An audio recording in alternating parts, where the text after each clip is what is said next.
Hey folks, Phil Gallagher of ThrabenU here for a direct-to-YouTube legacy video. This is being done as a stream subscriber goal. I promised some jank, and well, I've got it for you. So today we're going to be playing a deck list that MM17 threw together, and they 5-0'd with it, and I believe placed in a challenge. I don't think it was a top 8, I think it was a top 16 or top 32 or something like that. Essentially, this is a Mox Amber legendary creature super equipment deck. So in case you're not familiar with Mox Amber, you can tap it to add 1 mana of any color among legendary creatures and planeswalkers you control. And as it would so happen, there is now a 0 CMC legendary creature. Rograkh, son of Rograkh, plus or minus a little bit on the pronunciation there, obviously, who is a 0/1 for 0 with First Strike, Menace, and Trample. And if you get it equipped, all of a sudden it looks a whole lot more interesting. So the idea is to use things like Mox Amber, Mox Opal, and Legacy All-Star Paradise Mantle to whip out a whole bunch of aggressive creatures very quickly. There are not a lot of commonly Legacy played cards in this deck. Isamaru hasn't seen its day in the sun for quite some time, for example. Fervent Champion is a card that I think I've seen in play in Legacy once or twice. It's not really all that popular. But the fact that you can basically equip it for free is pretty hot. And we also have Springleaf Drums as additional mana acceleration. Sorry, I missed that one earlier. Now, while decks like Death and Taxes and Stoneblade usually play 2 or 3 pieces of equipment, this deck has a whopping 5 pieces of equipment. The first 4 you're probably not too surprised about, but Hero's Blade is pretty interesting. It gives a creature +3/+2 for equip cost 4. But when a legendary creature ETBs under your control, you can just attach Hero's Blade to it. So you play a new threat, and all of a sudden it gets +3/+2 without having to equip it. That's actually pretty reasonable. So in addition to just Stoneforge Mystic, this deck also has Goblin Engineer. So the idea is you use Goblin Engineer to turn your Mox Amber or your Mox Opals or Paradise Mantles or Springleaf Drums into actual functional pieces of equipment as well. Notably, you can only return target artifact card with CMC 3 or less from the graveyard to the battlefield, so you can't cheat out Batterskull that way, but you can cheat out all of the other ones. The sideboard looks pretty similar to a traditional D&T sideboard, although it does have Pyroblasts in it since we are a red deck. Notably, this deck only runs 12 lands. I am excited to see this deck in action. For the YouTube folks here, I am going to be doing some video editing on this, so we're going to jump directly from the deck tech into matches, and from match 1 into match 2, and so forth. If you like this sort of format, please let me know, and I will try to be doing it more consistently. So here we go. Okay, welcome back for round 1. Our opponent has kept on 7. We're on the draw. I don't have white mana here. I think I'm going to go ahead and mulligan this one. Zergo Pass with no other play doesn't seem great. This hand, on the other hand, is going places. Okay, so I have 3 mana available on turn 1, which can be creature plus Sword of Feast and Famine. Means I'm probably throwing back one of these 2 creatures, probably this one. All right, we're pod racing. I think that's what this deck is.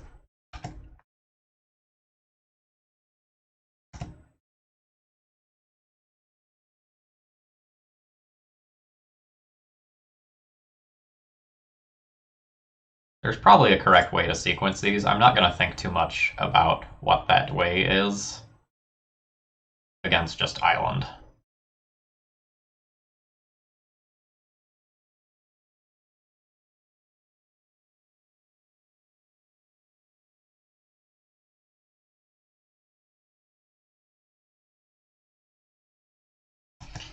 Please don't daze me. I will be so sad.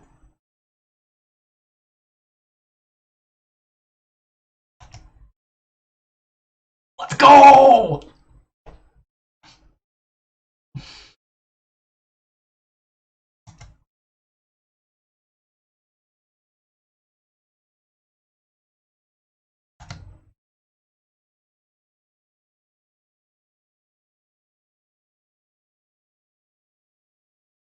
Okay, so I guess I want to use the Mox Amber mana now in case this gets removed.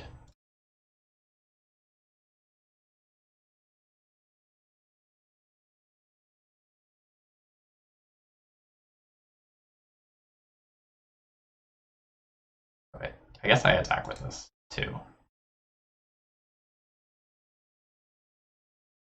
Although there's a world where I just want to play it next turn.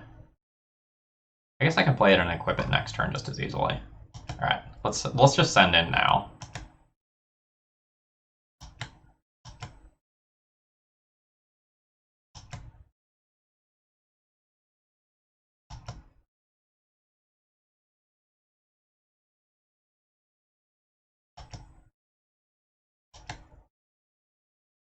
Alright, so we get a new Rograkh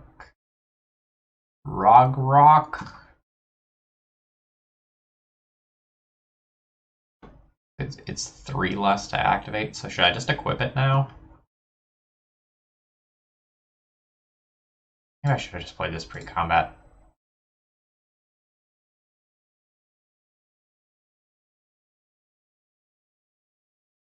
I was really hoping my opponent was going to be lazy and like Swords of Plowshares my creature on my main phase so I could just get in there with that hasty threat.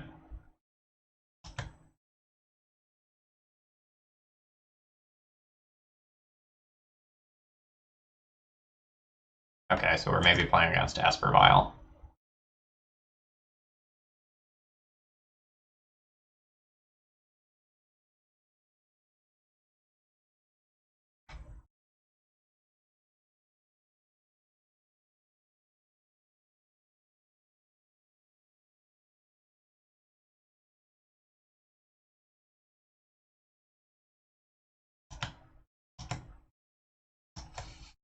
This is pretty cool.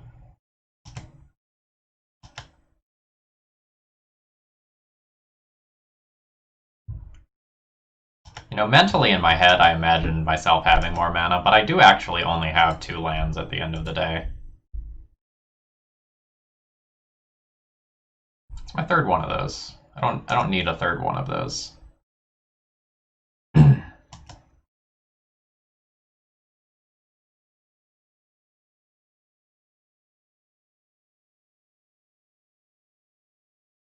These matches are going to be strange, aren't they?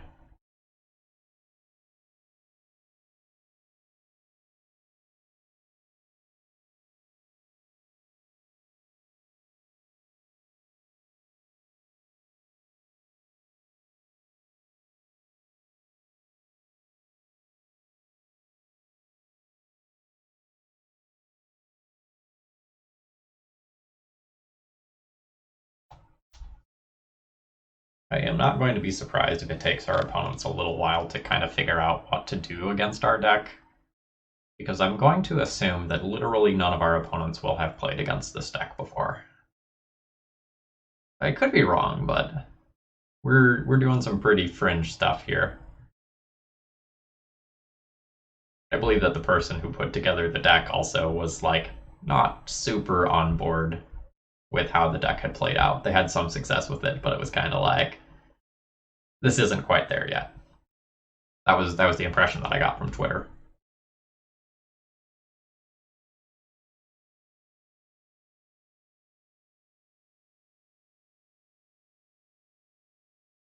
My opponent might be like trying to find a deck list or something like that.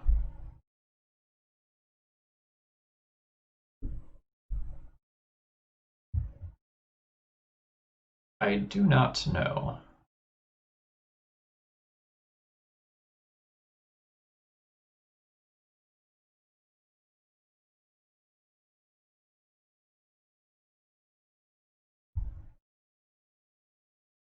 I do know that I'm going to be like surprisingly okay, even if my opponent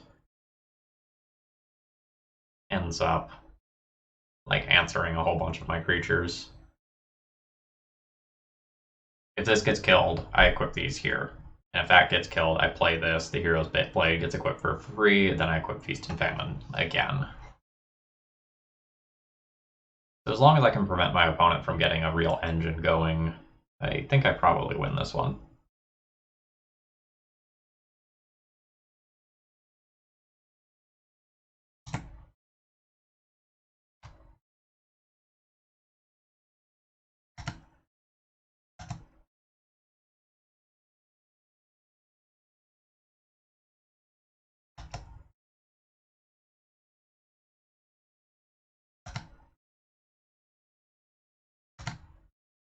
That's the start of an engine.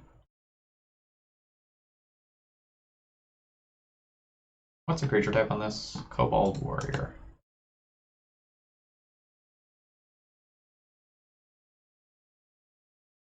Do I want to split up my equipment and be attacking with two different creatures here? Very possible that I do. How big are you base? I guess I need to subtract 2.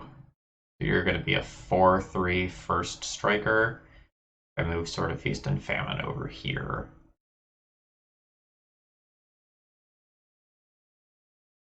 That's probably fine.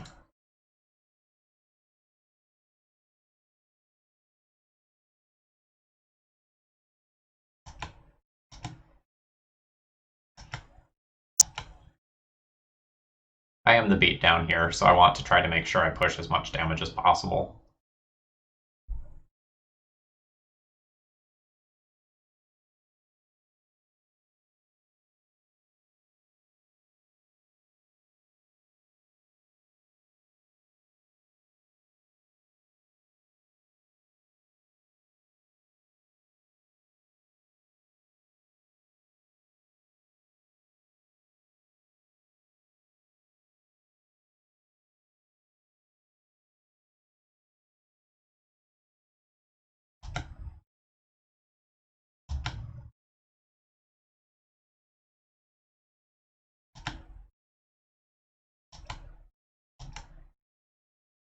I could move my equipment around if I want, but I think I'm good.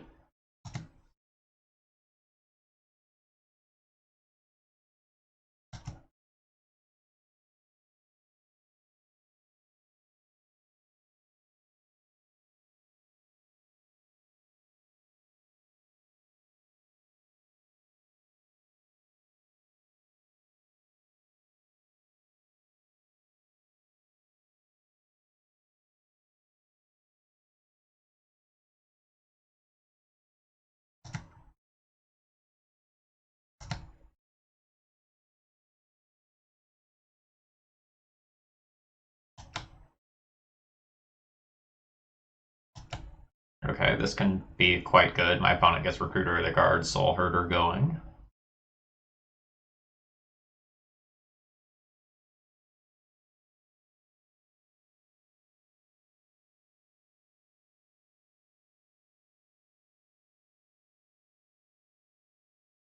Skyclave Apparition. That's not unexpected.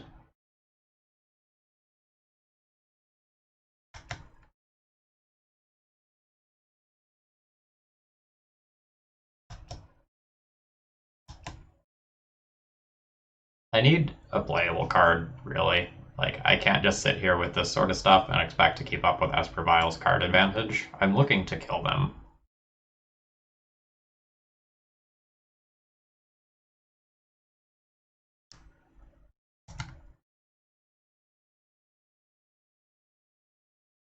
It's not really what I'm looking for.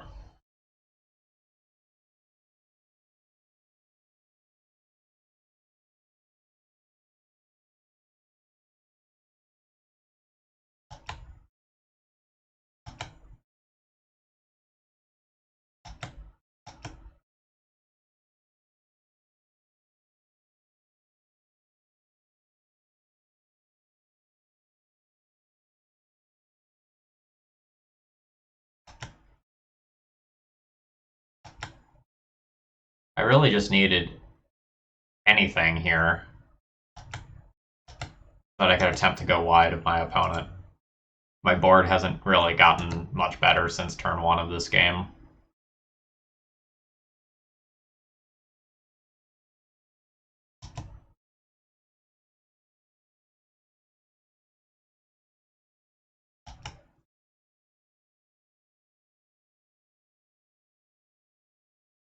I expect one of my pieces of equipment probably... Oh, that's wonderful for me. So I guess I just let that happen. That way if that Skyclave Apparition dies, I get it back, rather than just bounce it with Caracas. Or sorry, I get a token. Yeah, I think I'm good with that.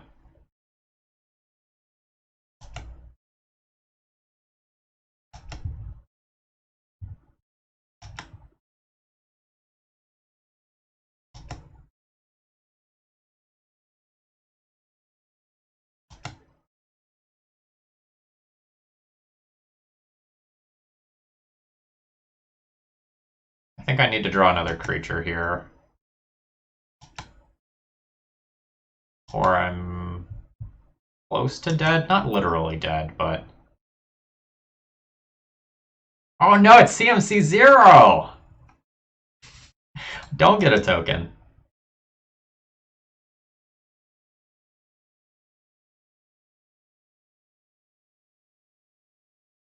Dash for 2. This automatically gets equipped. Okay. We've got lines here. Weird lines, but lines.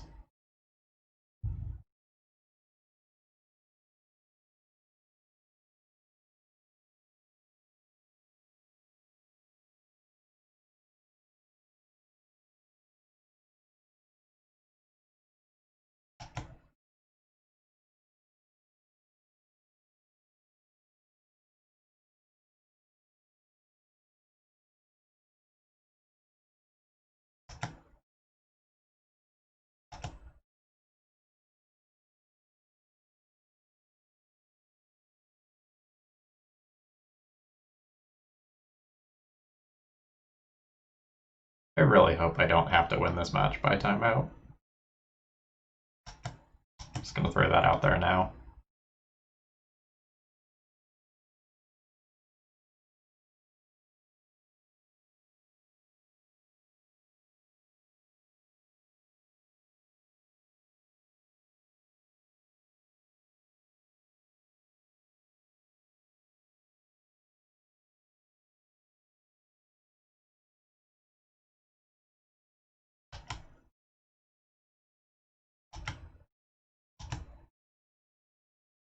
Alright, so I don't get to untap my stuff, which means if I can't protect this, I probably shouldn't play it out this turn. We'll just return this to my hand. So then I am going to get attacked for 8. My opponent could blink, remove one of my pieces of equipment. Although they might just blink the Death Toucher. That's not super great though, because I'm going to have pro black.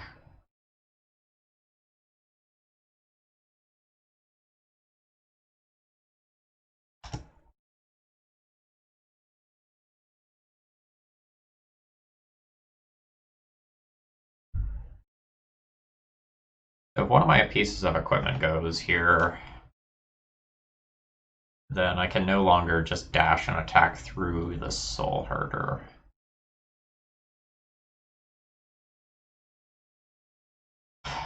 I can dash, have 5 power, it gets blocked by the Soul Herder. I think I'm willing to scoop up the game here. We were live for a little bit longer than I thought, but we needed just the tiniest bit more oomph. Like, either one of these being a different card. And I think I get there. I like things that interact with their creatures. So this, probably even these. You fly, right? Yeah, you fly. I have no idea how sideboarding is supposed to work with this, because I'm going to bring in a bunch of reactive cards when I had no reactive cards in the first place. And all my cards kind of, well, aren't great.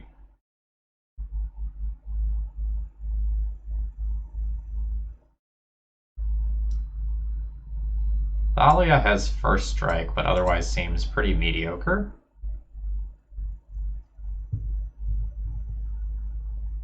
Maybe I cut a couple of vanilla creatures, trim a mana source,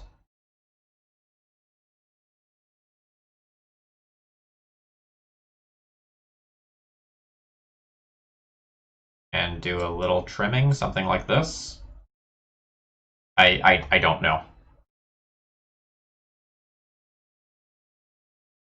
Like, it's weird because every Isamaru type creature I cut makes the Mox Ambers worse. There's no lands here. There's no lands here, but does that matter?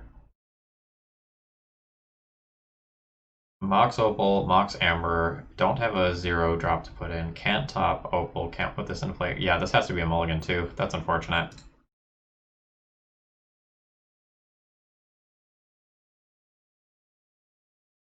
Alright. We will keep this hand. This will go back, and I guess this will go back.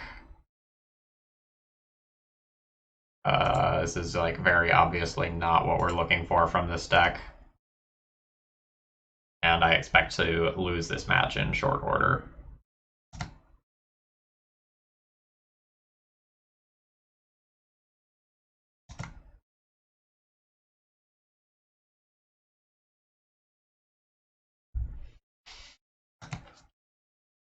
Yikes.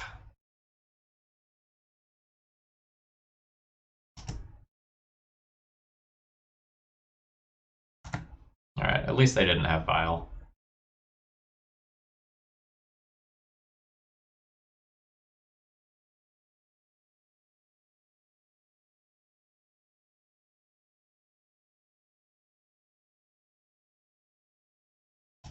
Alright, so now I have essentially nothing.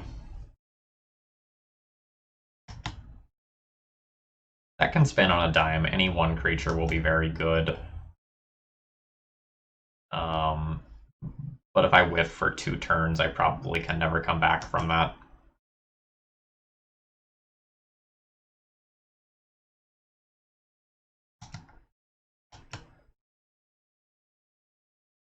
I also don't have like wastelands to punish my opponent's stuff. Esper Vile mana base is pretty weak.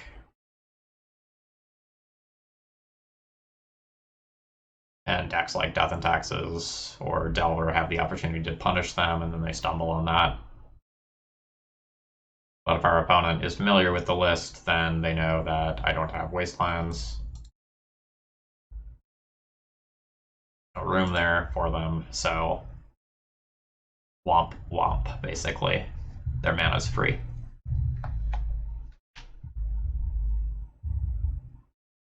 Rather hard to be the deck that casts both Baleful Strix and something like Skyclave Apparition on curve. You're also trying to play basics.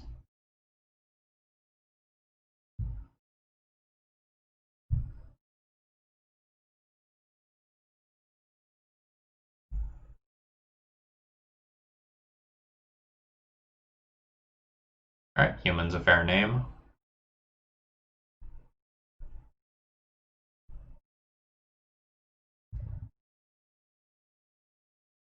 I think I'm playing bad Lotus Petal this turn.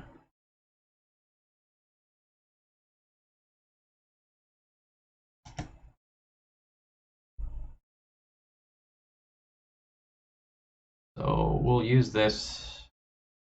I think pick up a sort of Feast and Famine for protection-based reasons.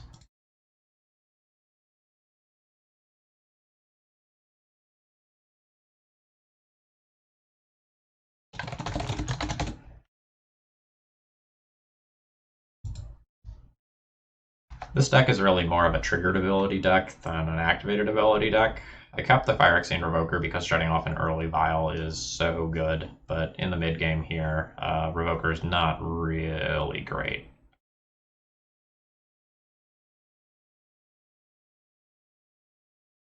We're dead.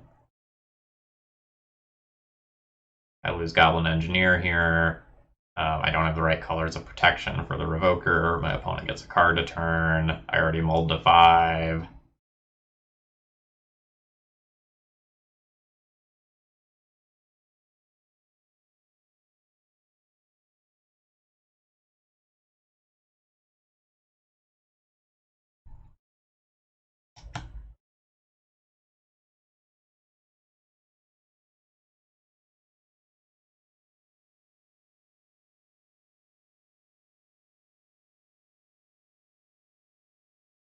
I guess there's a world where I do like a suicide attack in with Jitte and use that to trade for like 3 bodies or something like that. But I think all it takes here is my opponent having a flicker effect for the Jailer or Skyclave Apparition or something, and I don't come back.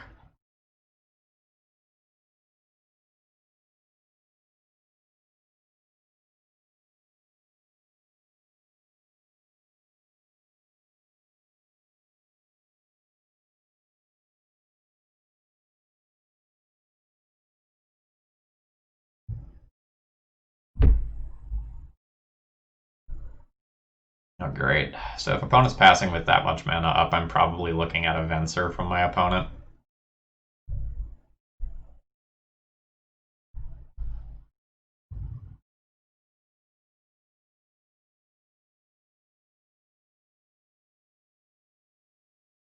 Oh shit, they put that on human. I ignored that since it wasn't relevant at the time. Alright, that's on me. That's a great example of not being 100% invested in the game because I'm talking. I've also internally given up on this match.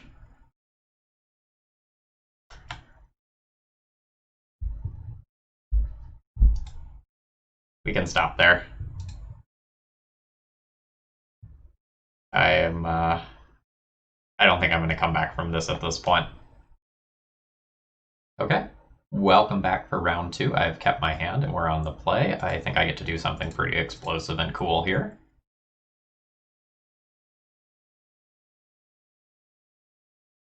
Unless my Mox Opal gets countered.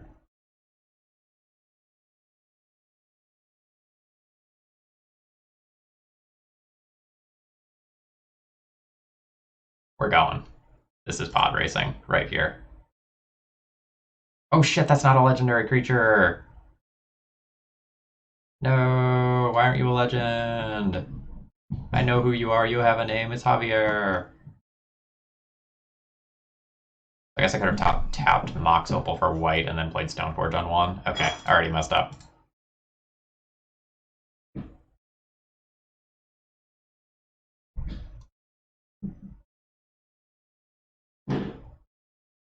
Yeah, so the play there was tap Mox Opal for Kythian, who is a legend, and then this is on, and then I get to Stoneforge on 1.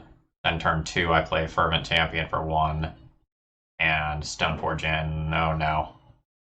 Oh no. Fuck, it's an Echo.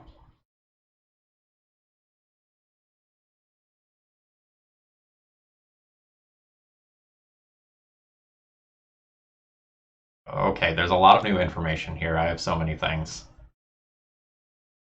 They also have so many things, though, to be fair. I guess, question number 1 is... JK, don't start thinking about my hand yet.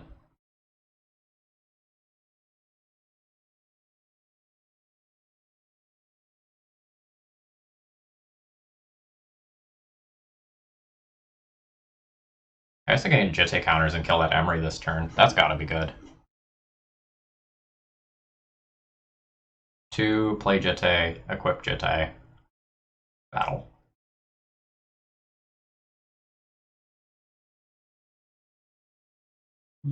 Oh, no, I don't even need to pay 2 to equip it. I can equip you for free.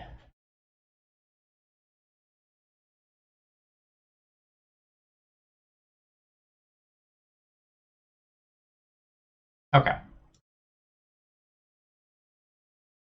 Let's go 2, Jitte.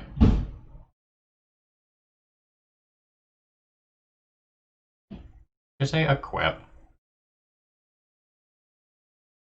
What am I doing with my other 2 mana?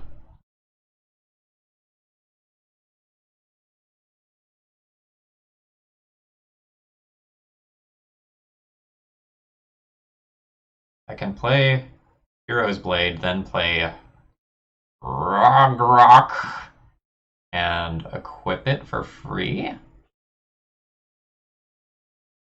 Or I could Stoneforge Mystic. I can Stoneforge next turn pretty easily. Like Stoneforge, play Sword, equip Sword for free. So I think I just bash in like this.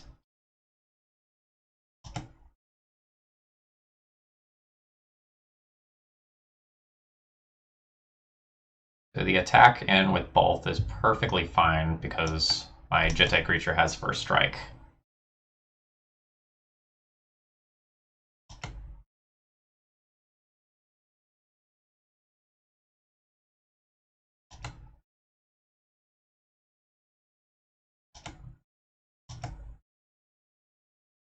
But we will kill this Emery. You don't mess around with that thing.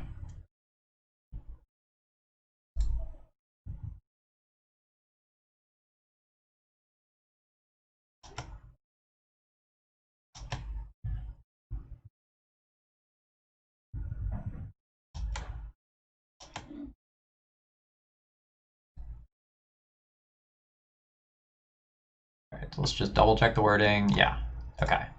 We'll go 1, 2. Play this. Play my 0 drop. Equip this to it. Beautiful. This is what I wanted to be doing with this deck. Stupid Esper Vial and interacting with all my creatures very well. Also, we're like super lucky to not be dead after my opponent echoed twice, like to be 100% clear here.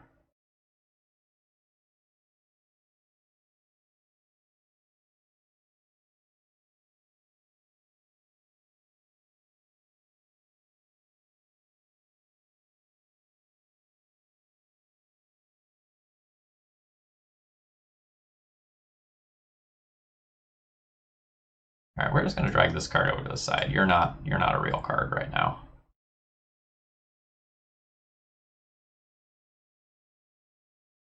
Let's go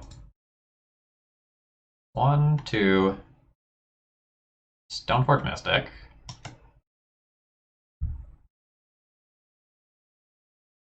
Yes. Pick up Sword of Fire and Ice. We'll go 1, 2, 3. I now equip you for free. I guess the attack in with you is safe.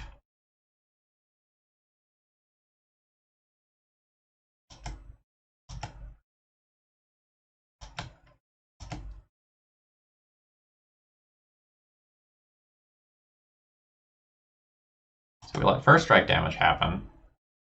Sword of Fire and Ice shoots you.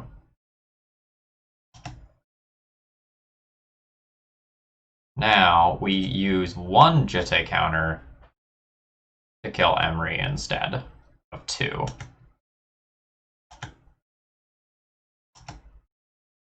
Alright. Can I activate you now? Seems like no.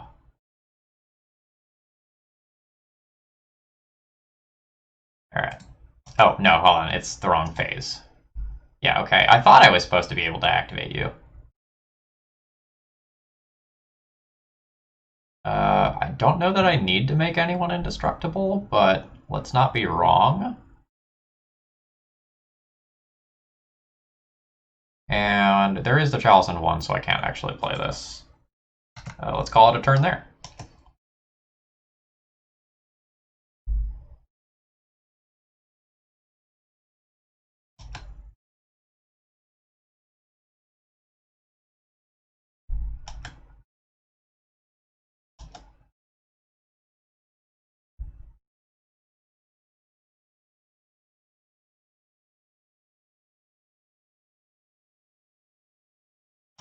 Alright, I'm good with new cards. Oh man, I'm gonna get to equip this Batterskull for free. This is fucking insane.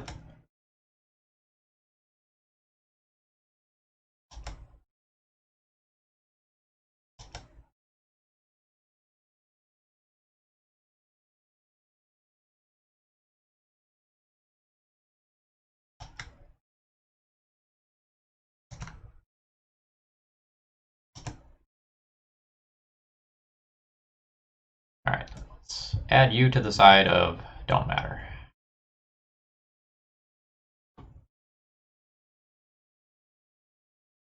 I can turn you into a 4/4.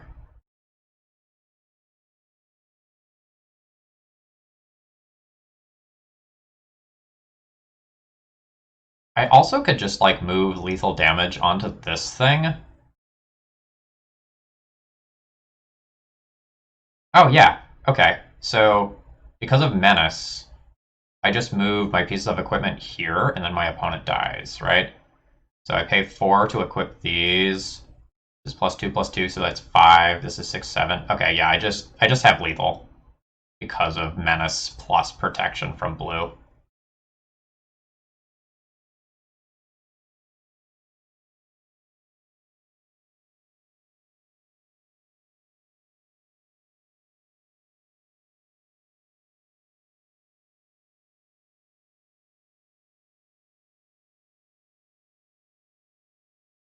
I'm really glad I didn't miss that one.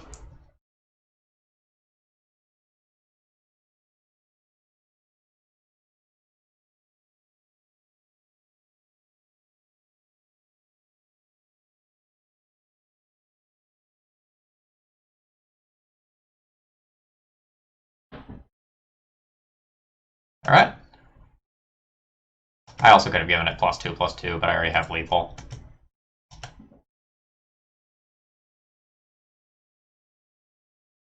Illegal blocking. It's +2/+2, right? No, just indestructible.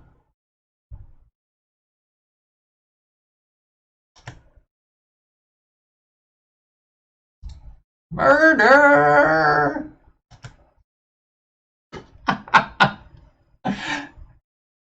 Okay, when this deck works, it's great. Also, our opponent like may have fueled us with echoes in a way that was actually very positive for us as a whole.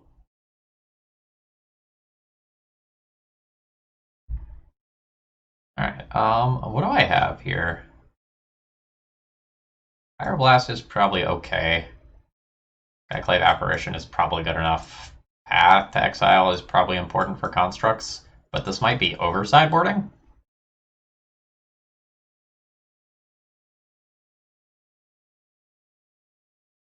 I think I'm gonna junk this.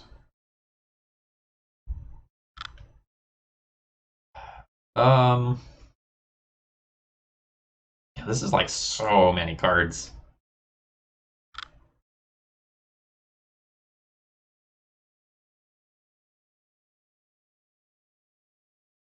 Am I supposed to cut the X1 creature because Emery blocks it?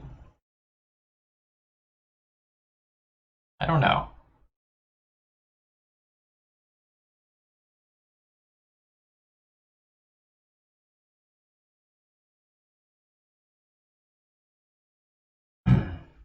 This thing has flying and can loot me through stuff and help get through board stalls.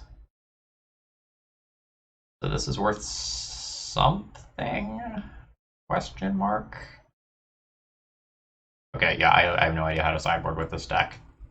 Maybe let's trim some Thalias and a couple of Kithians. I think in this matchup, like, I'm very clearly the beatdown, so like trying to be disruptive might get in the way of me actually equipping like a Fervent champion or something like that.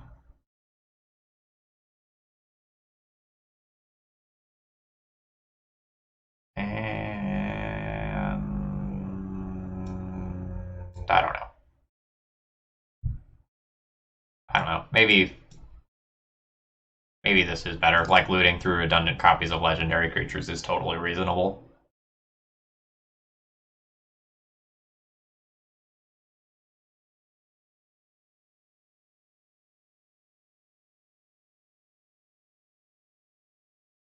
Okay. Mox Opal, Mox Amber, Rograkh. I can produce a red mana, but the Mox Opal is not live yet. So this hand doesn't actually do anything except put a 0-drop into play on turn 1. So I think I ship this one.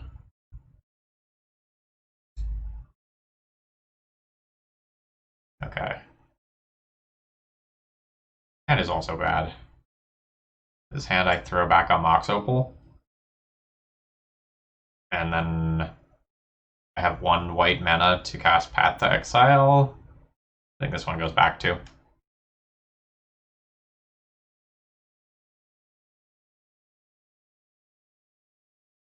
Okay.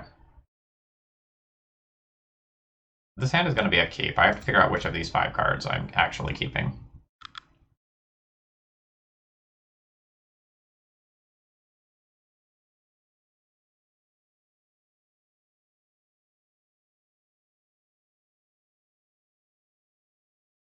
I think I'm just attempting to get turn 2 Jitte counters by going turn 1 Fervent Champion, turn 2 Jitte Equip Crash.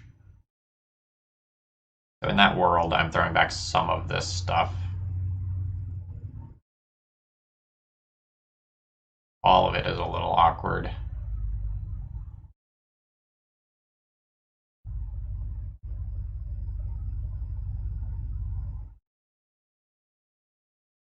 I could also throw back Springleaf Drama and a land, but then if I get Chalice...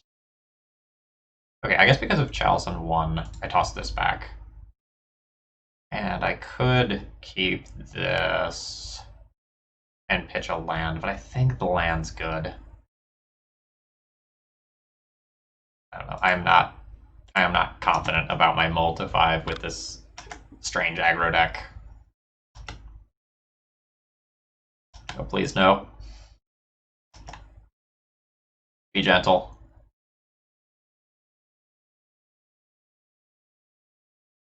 Fuck. So about that Jitte Equip Mox Amber situation.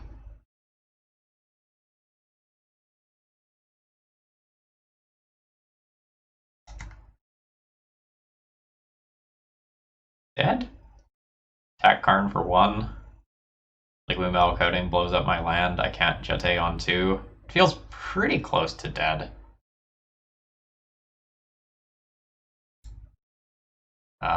Let's maybe play 1 or 2 turns and just, you know, see how it feels.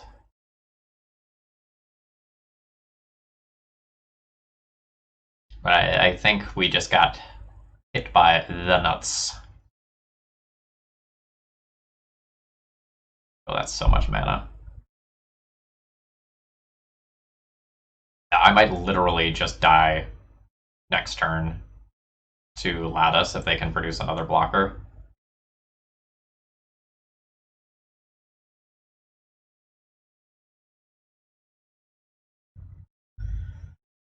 Alright, I'm not going to play my land here.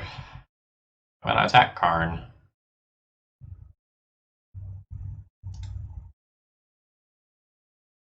Like, maybe there's a world where I draw a 0-drop and I get 2 mana in the same turn. No, this is off anyway. Alright, yeah.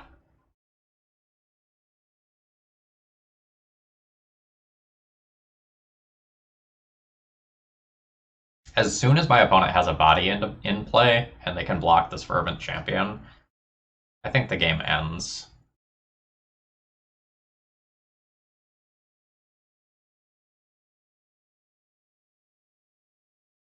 Yeah. Yeah. Yeah, I can play my 0-drop. This is off. Yeah. Alright.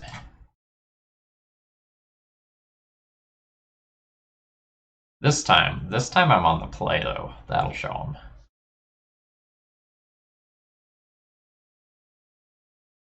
Maybe it's a little awkward to be playing Pyroblast into a deck that is like very actively trying to Chalice on 1 versus me.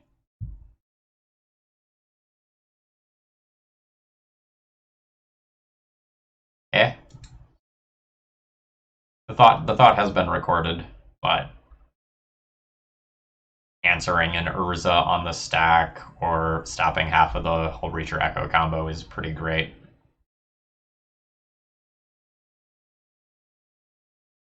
This produces no mana. I need a 0-drop in order to turn on Mox Amber, so I have to mulligan. What does this hand do? This hand plays a couple of red creatures and has a Pyroblast backup. No, I think I fish. Ugh.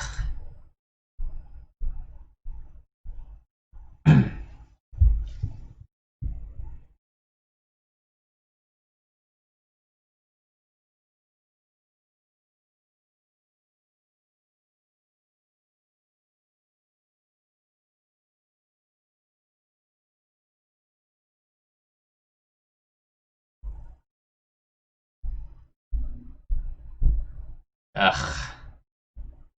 I don't think this wins.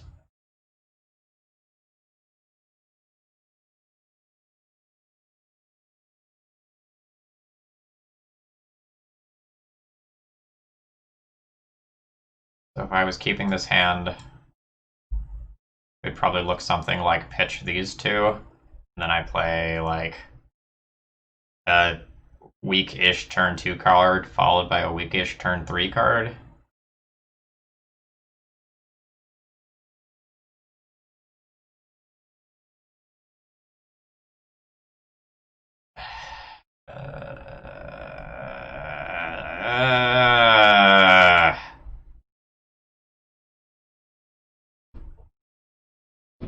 Okay, this one might go somewhere. This is 4 now.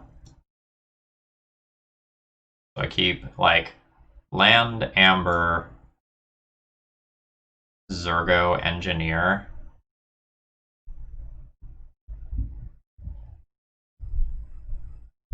Yeah, alright.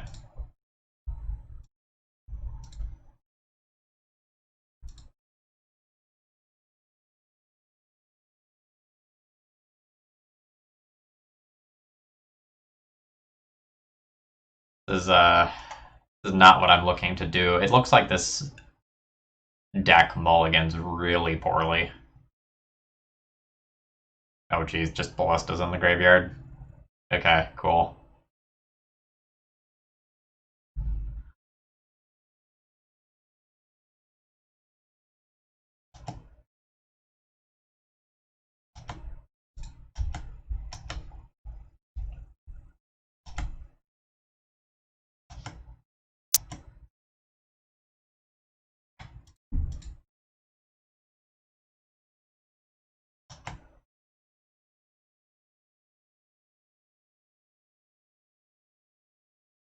We're going to take Sword of Fire and Ice here, so we can bash through the blue threats.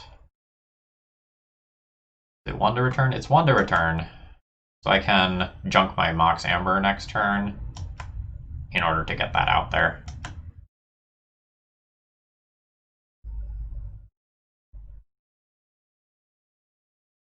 Oh, now they can just have Urza. Alright, we're dead.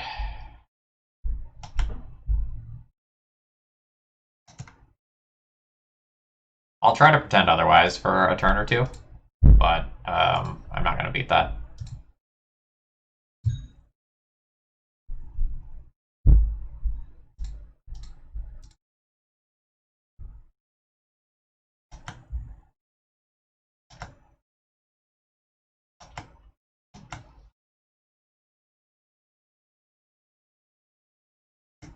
Well, we got the Construct token out of the deal. That's good news for me. But if my opponent's...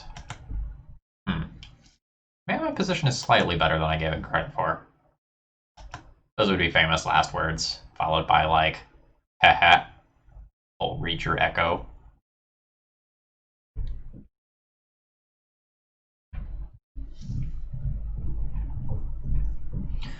So my opponent can just cast a very large Walking Ballista and I just die. They sacrifice the LED, junk whatever card is in their hand, and then they murder me. Yeah.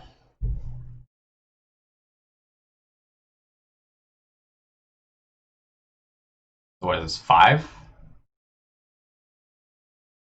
Yeah.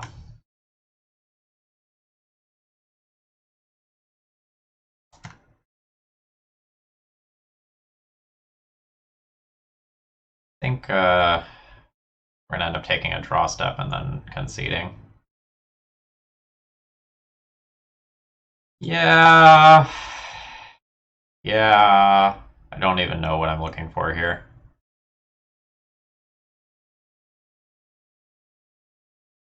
That's nice. I'd have to spike another land in order to do it, and then they can just start spinning the wheel with Urza, and I have a 1/2 on board. I think I'm comfortable packing it in here. Okay, folks, welcome back for the next round. I've kept a little bit of a sketchy hand here, but my opponent has gone down to 6, so hopefully everything turns out fine. We're a lot of different cards away from having a... Sorry, let me rephrase that. We are close to having a reasonable hand on a lot of different metrics, and so I kept this hand. Any land means that I have a turn 2 Thalia, which is pretty reasonable. Any artifact means that, like, my mana is on as well. I don't have necessarily, like, the hyper aggro hand that I was really close to, but after the bad mulligans that I took last match, I think I have to keep hands that are, like, that close. Oh god. Please no. Oh, we're just gonna die to oops. Shit. Alright, well, my opponent's turbo cannon is slightly better than my turbo cannon.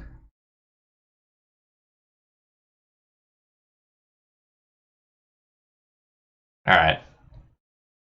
Let's just confirm what exact build they're on, and that one of their critical cards isn't their last card in hand.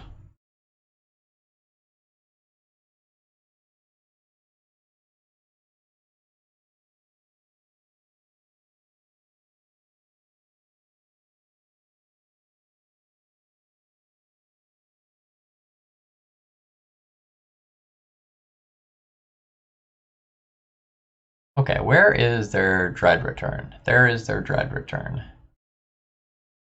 Where is their Thassa's Oracle? There is their Thassa's Oracle. So I want to concede before I show them the cards in my hand, because I might have confused them greatly. Alright, the game plan is mulligan 2 sideboard cards. I have no other possible way of winning this. So Deafening Silence is good, Containment Priest is good, Surgicals and Cages are good. Mindbreak Trap is fine as well. Ethersworn Canonist is fine as well. Okay. We're going to try to board in 8 cards, huh? So you're out.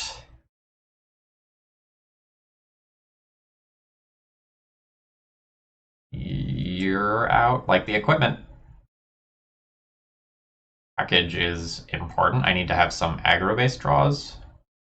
I don't know, maybe this sword is better than Jitte is.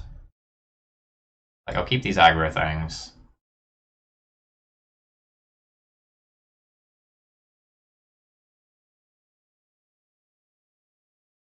Maybe I'm not playing Engineer.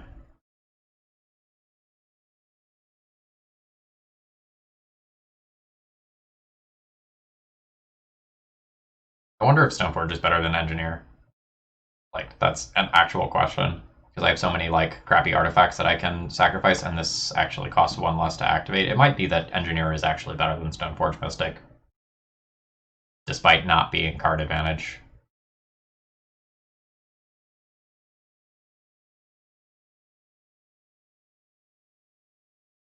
But I think, like, I'd rather just naturally draw equipment than tutor for it. In a lot of cases. This is weird. Alright.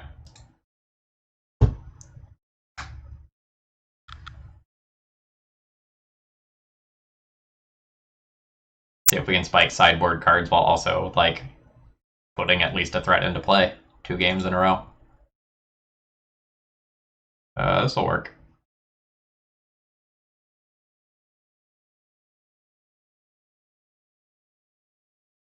I think I play my Great Furnace on turn 1.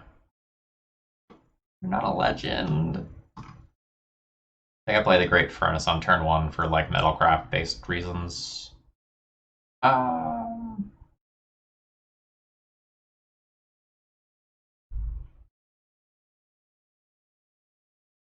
Maybe that's not true. Fast.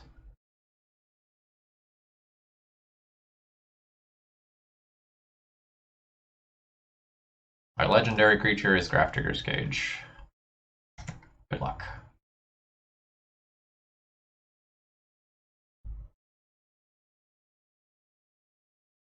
My opponent conceding here?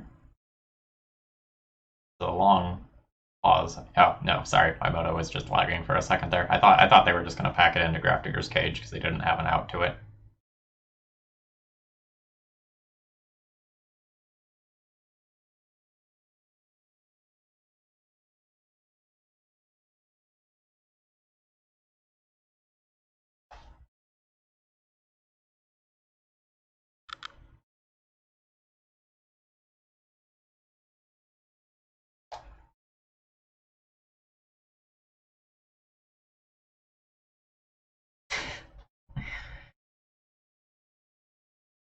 Okay. Yeah, I don't really have much to talk about here. Like, this hand is going to play itself. Next turn, I am going to play Athalia. And hopefully that makes my opponent's life really, really, really, really hard. And I win.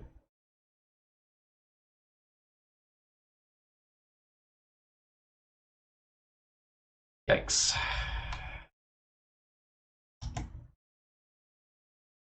Yeah, so that was the exact reason to play out this Unbaked Canyon.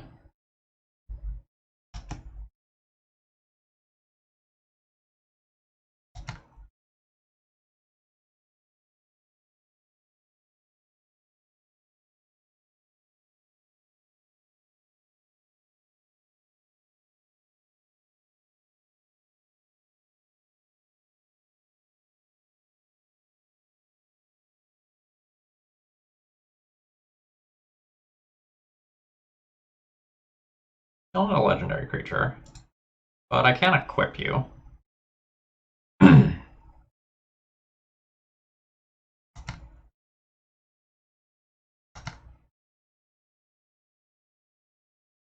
now if our opponent can go off this turn, there's not really anything I can do.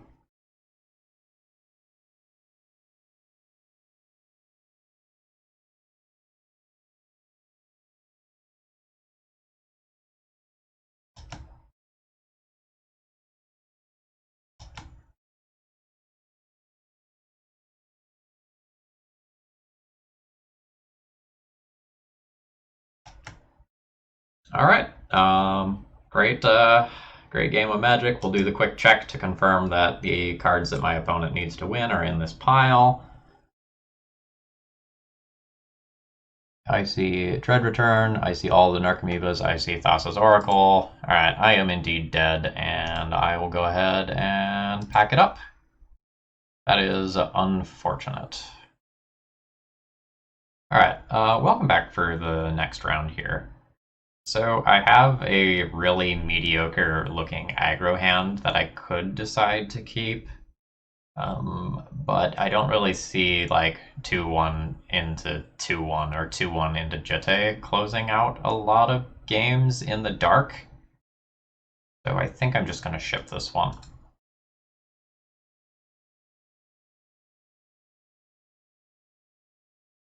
What does this hand do? Land, Mox Opal, Tutor, don't have Metalcraft, don't have a second mana next turn for Stoneforge or equipment. Nope. Alright. What have I done? What have I done to deserve this?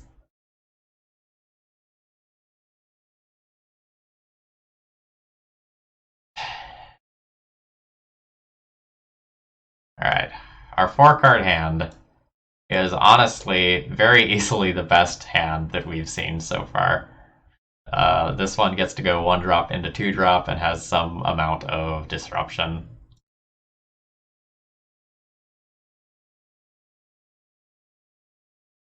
But the nature of the mulligans of these decks probably makes it pretty clear that this is not a super viable strategy. Maybe we'll get paired against, like, Ant and free roll game 1.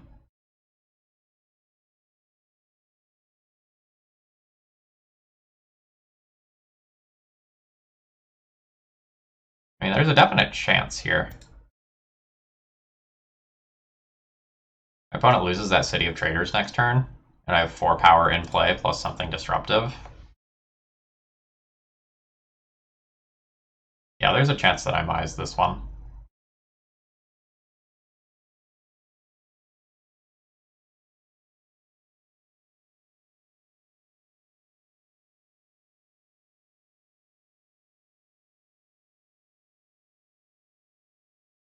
You'll be snapping off attacks here.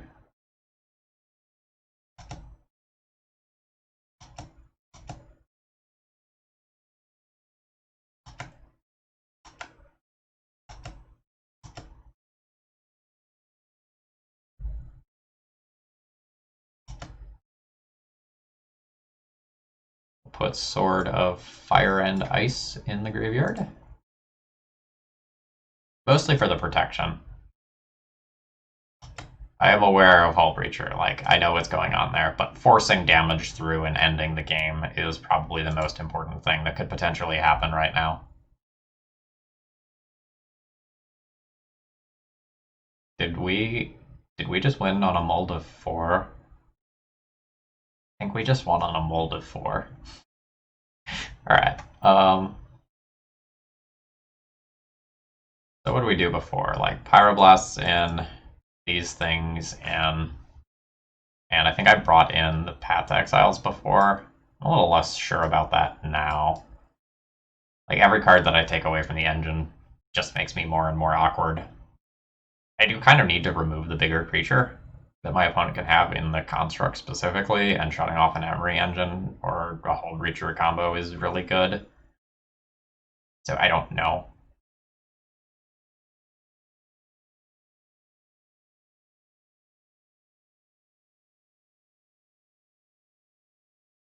I guess maybe Goblin Engineer is not great, because putting things into the graveyard makes them susceptible to the shuffle portion of Echo. Maybe that's something that I didn't realize last time around. What if I, like, trim these, take out the worst piece of equipment, and then trim one generic creature? Like you? Maybe something like that works? Obviously, like, I've sideboarded in an entirely different way than last time around, so I don't know what I'm doing here. Like, I don't know how hyper-reliant I am on some of this stuff. Triple Mox Amber. And not the ability to get things started. I can't put a legend into play on turn 1. Alright, this one goes back. Okay, this one makes mana. Makes a shit ton of mana. I'd probably throw back Path to Exile. Let's just path it out. So, Ancient Dam, Kytheon. I have 2 mana available. I use 1 for Fervent Champion, and then turn 2 I get to be attacking with Sword of Fire and Ice. Yeah. Alright, opponent, do your worst. I believe you could just more or less win the game on turn 1. Hopefully you don't do that.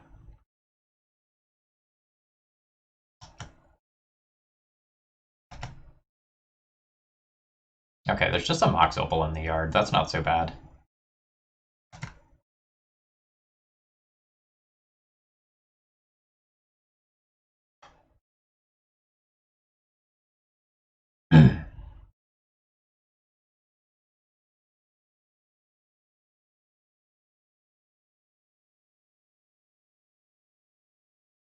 And now I can tap this for red for the Zergo that I drew. Put that into play. Now this produces red mana, so I can also play Fervent Champion. Okay, alright. I like where this is at.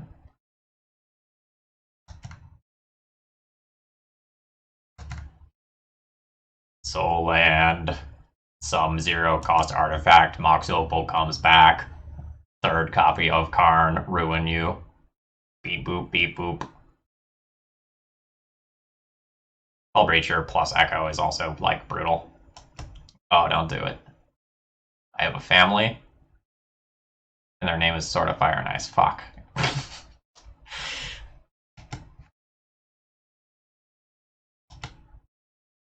Alright, opponent. You get to have your fun. You rip away my Sword of Fire and Ice. You have 10 available mana, 3 of which is a little bit conditional.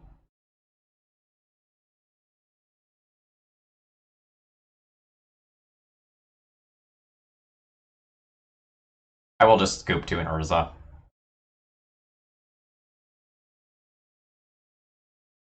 I am not really going to be in a position to beat an Urza that comes with a huge fuck me. Alright.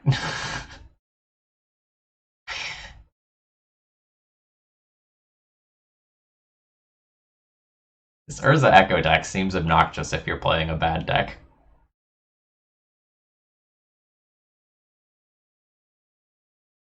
I'm gonna run back the same plan.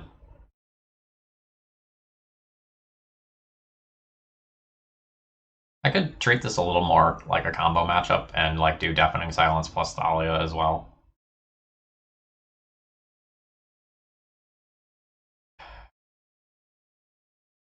This makes a 2/2. Okay, is this hand good enough? So I go 2/2 on turn 1 plus a Mox Opal, and then I tap both of these next turn for Jitte, which then also gets me Kythian. At turn 3, I will have dealt 6 total damage and gotten 2 Jitte counters. It's fine. I think I can do better. I think I have to try to do better than that.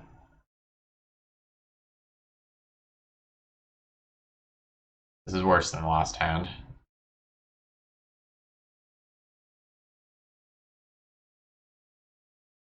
This is also quite bad.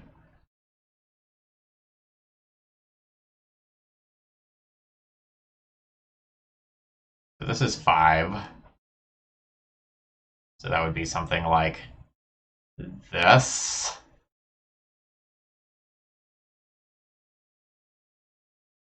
And I just like hope that I get a free roll game off of 1 Pyroblast.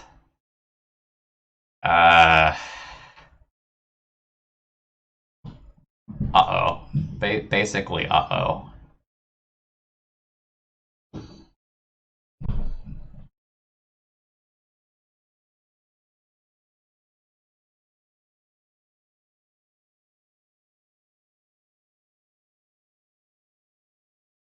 Alright, so this is 4-card hand of 1-drop into Thalia. Okay.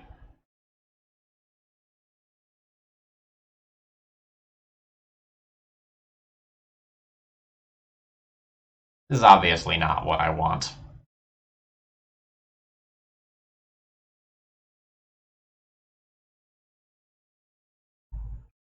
This is maybe one of the most Feast or Famine decks that I've ever played, where the hands that look good are like silly and you're attacking with equipment on turn 1 or 2, and the hands that are bad just do stone cold nothing.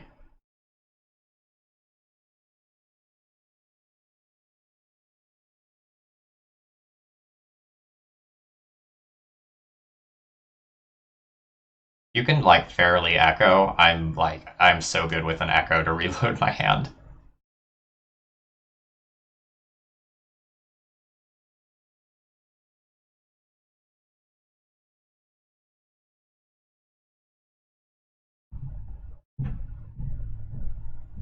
If I lose my hand to an echo, which of these do I want in play?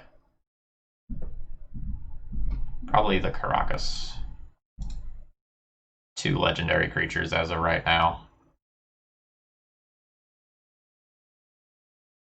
There's a chance. My opponent kept kind of a sketchy hand, potentially. They didn't play a land on turn 1.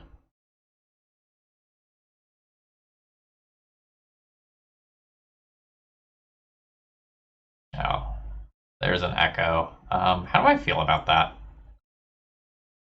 Strangely. Very strangely.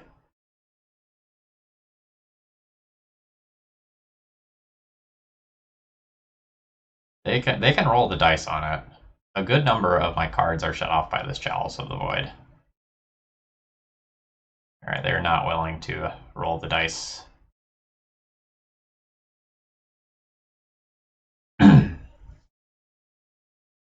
I can attack with a Fervent. No, I can't. Chalice. Chalice is good. Okay, so that probably means pre-con. I just attack with both of these things. My opponent, for some reason, blocks. I Kithian. Indestructible.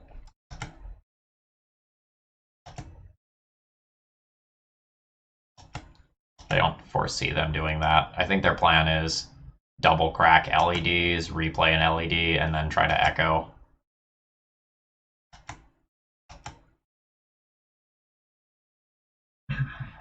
If my opponent doesn't have a Hull Breacher, I probably want this land so I can play red 2-drops. Actually, do I have any red cards anymore that are like live? So these are off because of Chalice. These are in the sideboard. I have Pyroblast, which is off because of Chalice. Yeah, maybe I do just crack. What am I looking to draw? It'd be a 0-drop, so one of these. That's about the same value as a land. I'm just going to pass.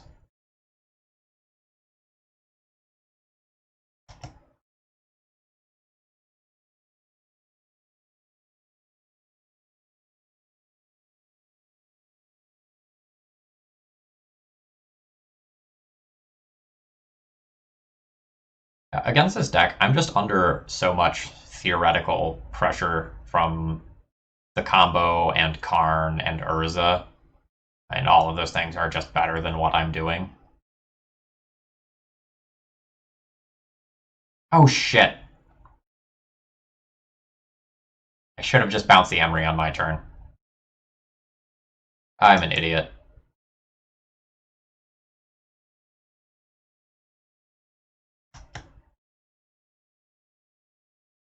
I don't know. Maybe this is a big brain play because I'm out of gas.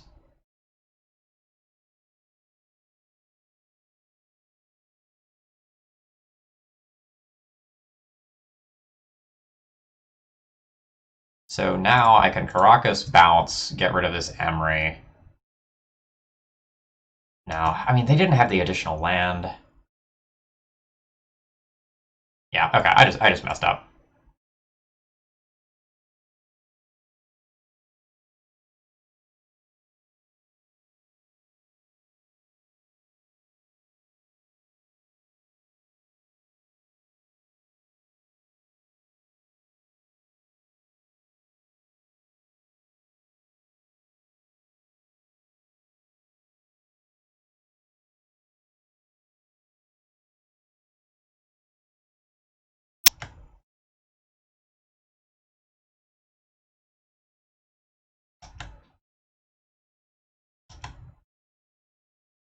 I don't think I want to sacrifice this Sunbaked Canyon now.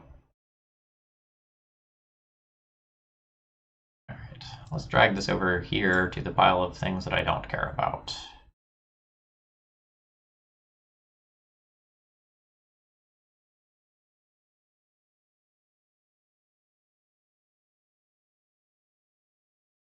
I can cast you,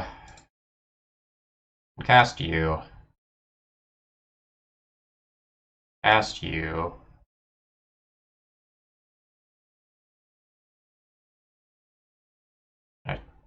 Attack with both of my creatures, and then play a Stoneforge.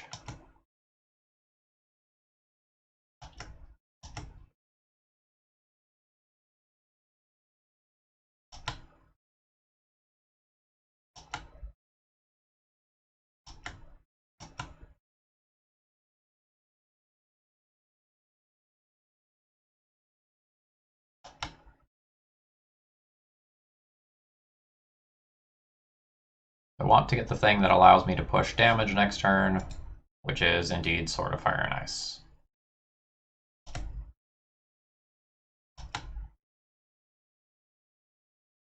So my opponent has a good number of cards. Something like Urza is a problem for me. They didn't hit an Echo, so that's great. They could still have one in hand.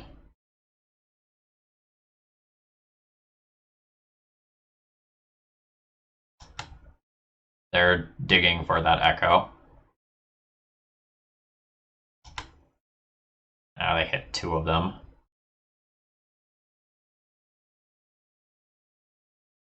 Oh, but they don't have the mana to actually cast it right now. They need a land because of the Thalia attacks.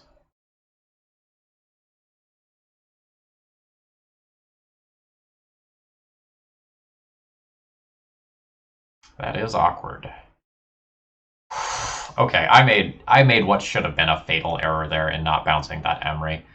It worked out because we ended up like shuffling it away and it like pushed them into that line.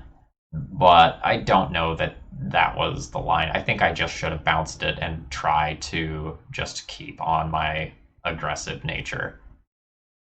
But the good news is now we put up at least 1 win this league. So if we scrub out last round, it's okay. Okay, and we're back for round 5. So I have a unimpressive opening hand, and I don't know if I'm supposed to keep this. This hand plays like 1 drop into Thalia into Stoneforge and kind of is a fair-ish Death and Taxes style hand. Maybe I just keep this because this deck has not mulliganed well for the most part. Again, unsure. First time playing the deck, so I'm still learning things.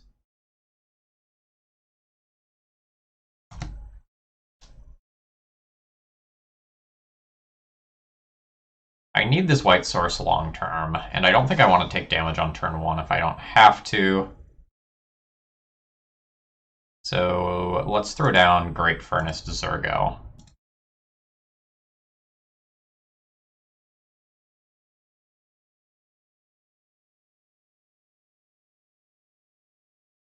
The Moxen are still going to be really good off the top.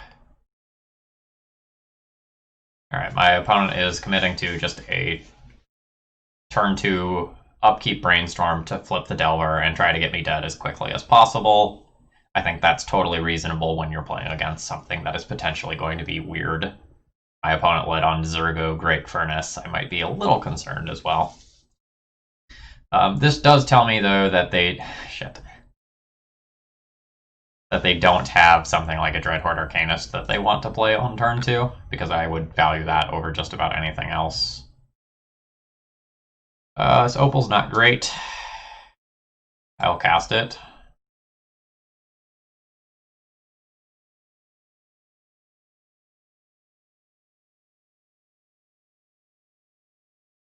Yep, the Opal's not live. I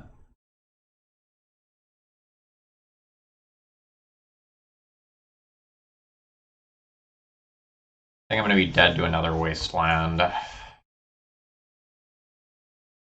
think I'll also likely be dead to missing another land drop. Yeah, especially now. Bolt is also going to be catastrophic. Oy.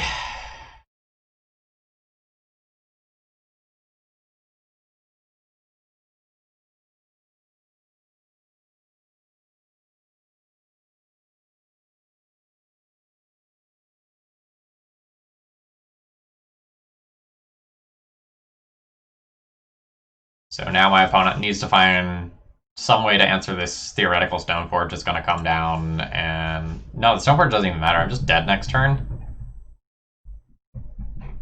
Yikes. The 2 life off of Sunbaked Canyon. Rough. I also didn't hit the land drop, so there's that too. Okay. GG.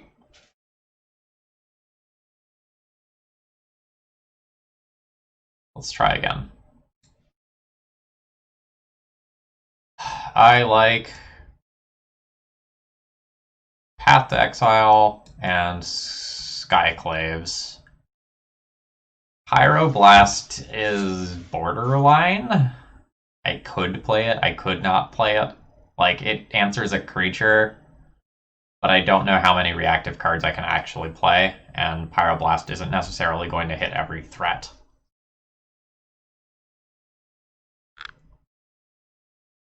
You don't know that I love this piece of equipment. I don't know, maybe I keep every piece of equipment though, just because like having one is so important. In this matchup, I need to create something that's outside of lightning bolt range, so it can't just easily be answered. Even if this is like pretty easily my worst piece of equipment outside of like Paradise Mantle. Let's junk Paradise Mantle. I don't think I can junk any of Stoneforge Thalia or Goblin Engineer. Let's junk the Revoker. Keep Smuggler's Copter. It can trade with a Delver. Need to keep the mana. Maybe I do need to cut a piece of equipment.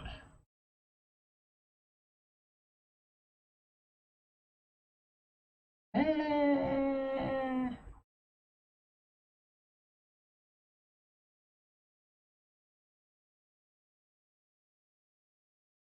I supposed to trim one of the Rograkh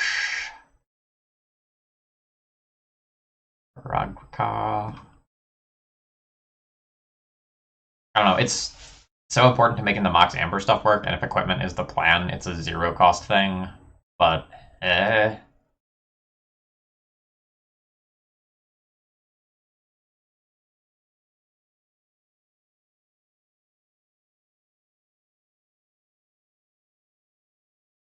what if I trim some of the beginning and then just keep slightly mana heavier hands?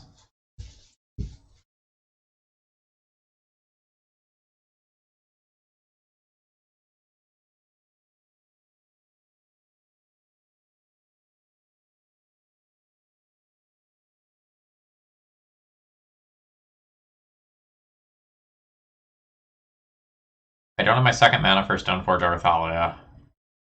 I don't have a natural piece of equipment for this. I can't turn on Mox Opal. I also don't have a Mox Amber for this. I think I shipped this one. Damn it.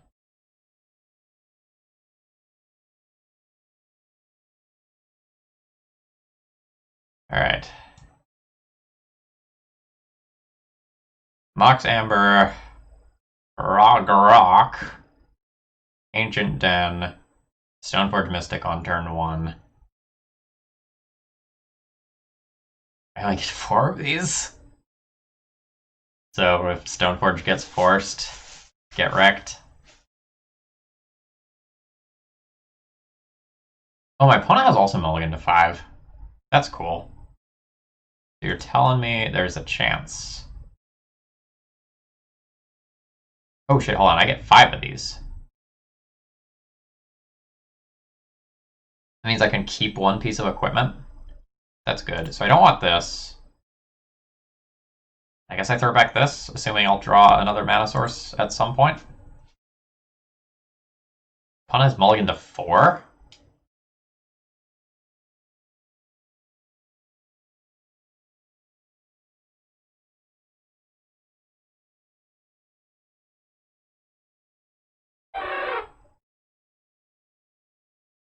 Apologies. What is this? Okay.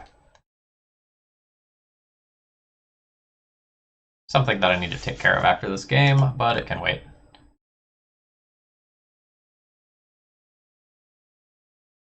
Alright, so I'll pick up a Batter Skull. That's a pretty good turn 1. The Stoneforge can just get lightning bolted and then I'm in trouble, but if it doesn't get lightning bolted, good stuff for Phil fans.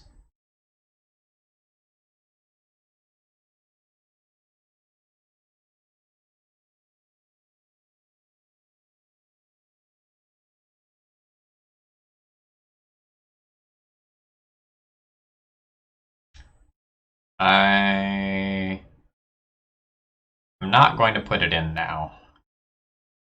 I'm going to wait. The last time I just main phased it to play around a Stifle, I ended up getting hit by a sorcery speed removal spell, and it was a major pain in the ass.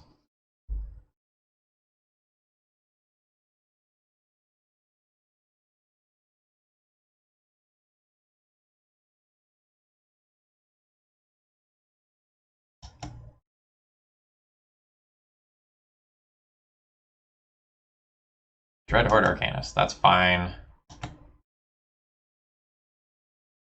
I wonder if I want to draw cards more than I want to gain the life.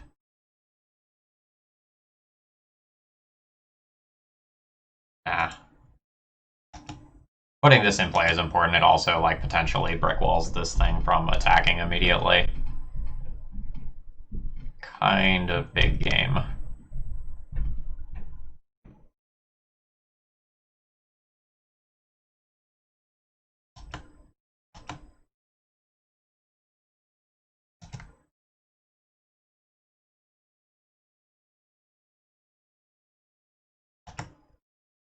I also may have the luxury to play around some removal spells pretty easily. We'll see.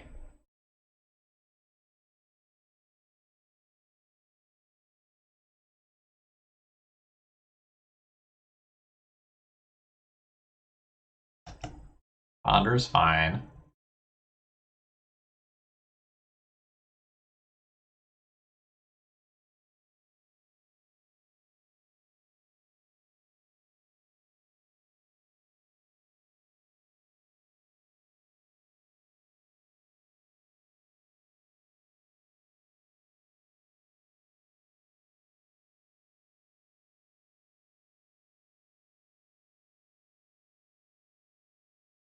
No shuffle, so they found something that they wanted.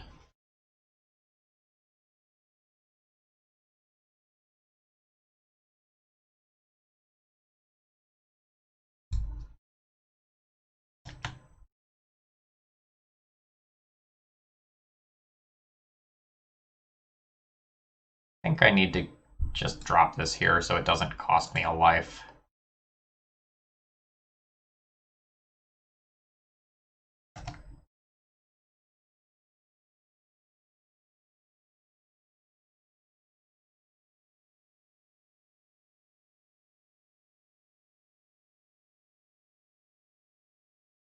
So, if my opponent had a lightning bolt,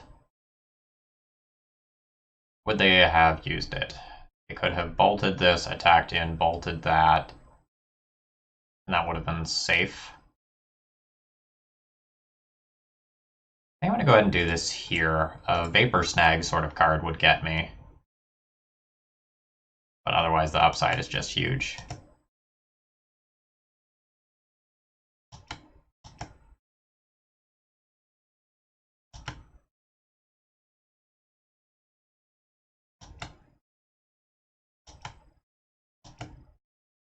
So I can play a new Mox Amber, but that doesn't actually gain me anything. So I'll just pass the turn. And we see a Desperation Brainstorm here. This is just end of turn. Try to get something that will smooth out the current situation.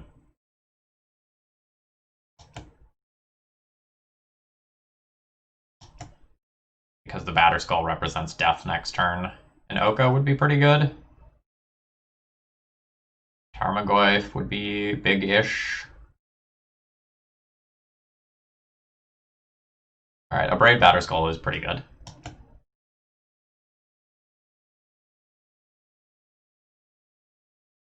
But the Germ still gets to crash in for a lot.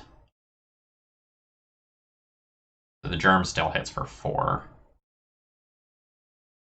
Or 2, and Stoneforge Mystic can also attack in, and then I kill Dreadhorde Arcanist. The opponent has bottomed with that Ponder as well.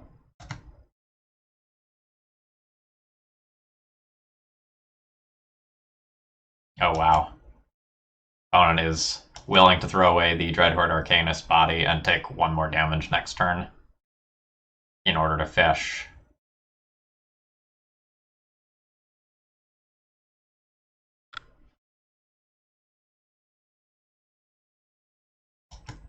That was no shuffle.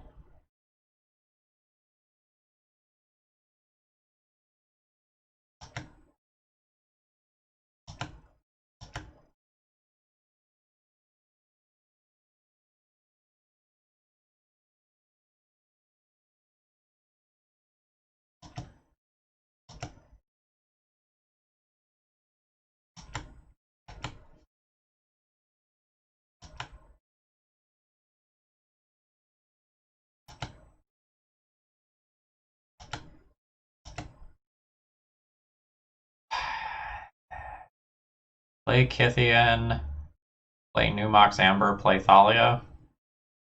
Pretty good. Oh, oh, oh, oh, oh, oh, oh. I guess I have to do it using this.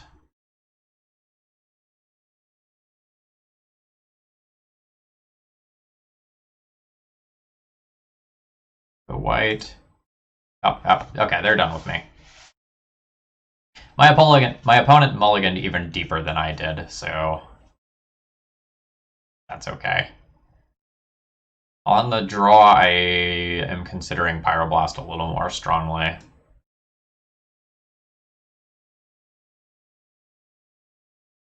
How much is this? Plus 3, plus 2? Plus 3, plus 2. Maybe on the draw, I drop this. Like, drop 1 Thalia in order to put 2 Pyroblasts into the deck. It's just one more answer to an early Delver or an Oko or whatever. And honestly, if I'm ahead on board, blasting a cantrip is not the end of the world.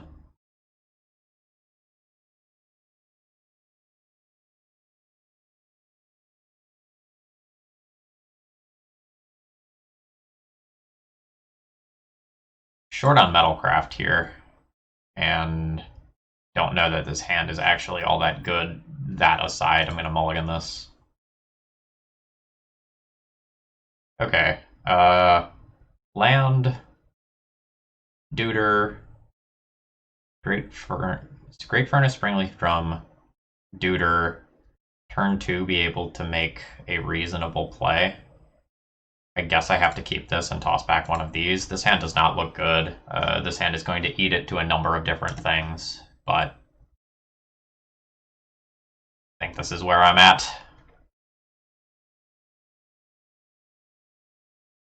Okay, that's not bad.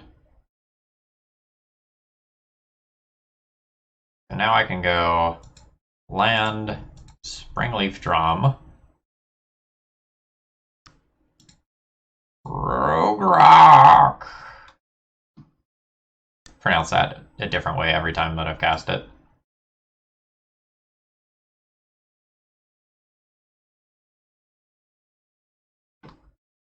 Rograkh.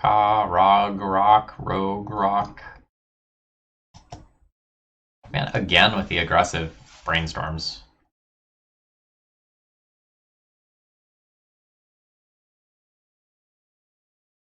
Interesting to me.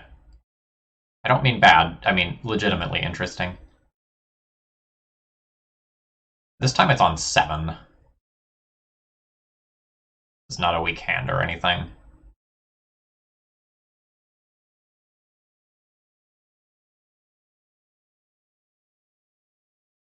I don't know the current Delver flip percentage math blind, like what the approximation of what it should be is.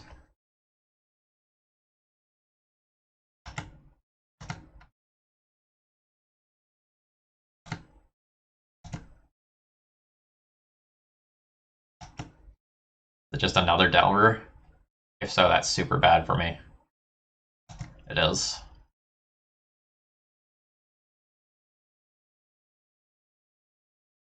Okay, so I get to play something around a daze here. It probably needs to be the Stoneforge Mystic, like I probably just need to value getting life as quickly as possible.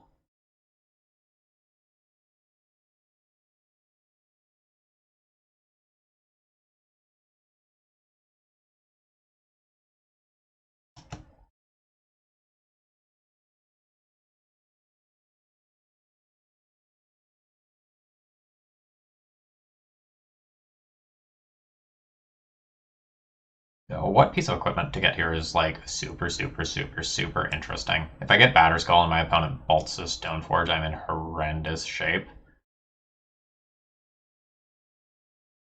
Jitte doesn't play super well with this because it has 0 power. That might actually incentivize me to get Sword of Fire and Ice and plan on shooting the Delvers instead. Alright, that was not necessarily the plan when I started casting this spell, but I think I talked myself into it.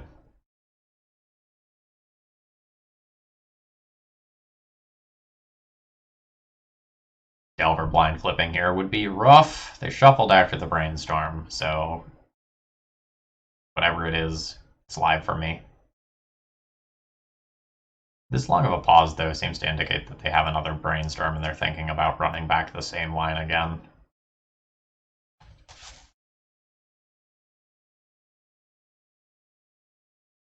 Yep.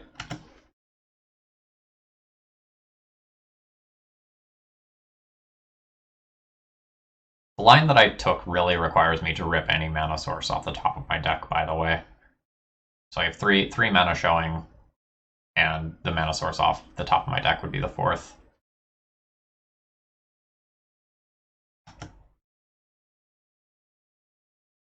Oh, Blazing Volley. It's not as bad as it looks. I guess I just lose this creature, which is irrelevant. They might not even cast it yet. They might sandbag it.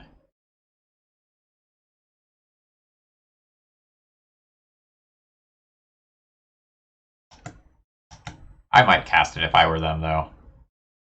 Like, you're looking to essentially deny a mana. And that's what this is doing. And if you get rid of this, it becomes way harder for me to actually get an equip in. Oh, fuck. I'm dead. They just Blazing Volley, kill this, wasteland my Sunbaked Canyon, and I don't think I come back from... Interesting. Come back from that in just about any world.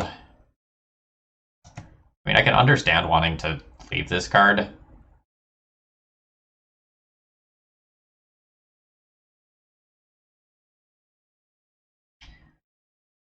Because it hurts me, but I think the colored source is pretty valuable. Like, especially for double spelling sort of reasons. I don't know, I could be convinced that their line was right. But it's just like not going to be the difference between 1 versus 2 turns pretty easily.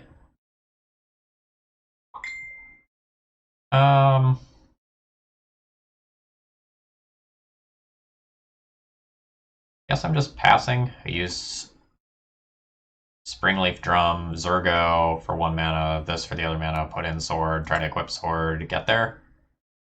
But life is bad, and a Lightning Bolt is going to beat me for any number of different reasons. When I took the Sword of Fire and Ice play, I wasn't expecting to lose 2 mana, 1 to Blazing Volley and then 1 to a Wasteland.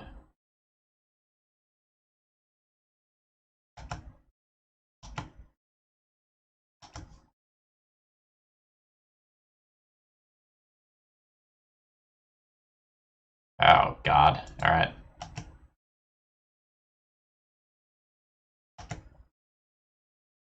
Alright, so now we lose for another entirely different reason as well. I think getting this sword in play was better than, like, putting the Smuggler's Copter into play. I think this is just required for me to have any shot at winning. But I didn't hit another mana source. Go 3 in order to tap this a second time. And then at that point, I'm going to be very dead even if I kill a Delver because my opponent gets another creature. They can also just like take my sword, equip the sword, and that also is going to get me dead. Alright, let's pack it up.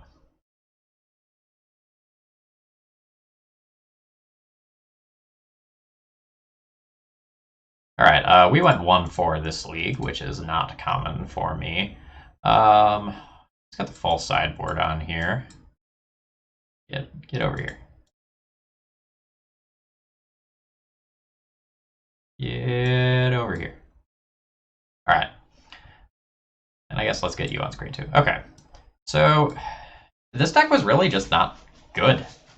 It had some of the clunkiest draws out of any deck that I've ever played, and I've played a lot of clunkers. One of the issues is you have like too many situational cards. Like Mox Amber isn't good if you're leading on Fervent Champion, for example, or if you don't have a 1-drop. Mox Opal is only good if you have 2 other artifacts, which means that it's frequently not a turn 1 play, especially after you've mulligan. Paradise Mantle doesn't seem like something that I actually want to fetch up with a Stoneforge, although like I understand its presence, so you can turn this into like a build your own Bird of Paradise. But ultimately, we really only did cool things on like our God draws, where we kept a very strong 7-card hand and just vomited most of it into play. And in some of our coolest games, our opponent actually refilled us with an Echo of Eons so that I had more gas to keep things going. So ultimately, I don't even think this is like F&M level acceptable. It managed to spike a 5-0, but I would not run this one back, I don't think. If you have made it this far in the YouTube video, please let me know what you think, or like the video or something to support the content. Especially, please give me comments if you like this format. I've made a lot of changes to the videos recently, like changing my webcam angle and adjusting some of the settings. Also, please let me know if anything's off in terms of sound and stuff. And if you really like the edited videos, let me know, and I will try to do more of them, especially if these do well. Have a great rest of the day, folks.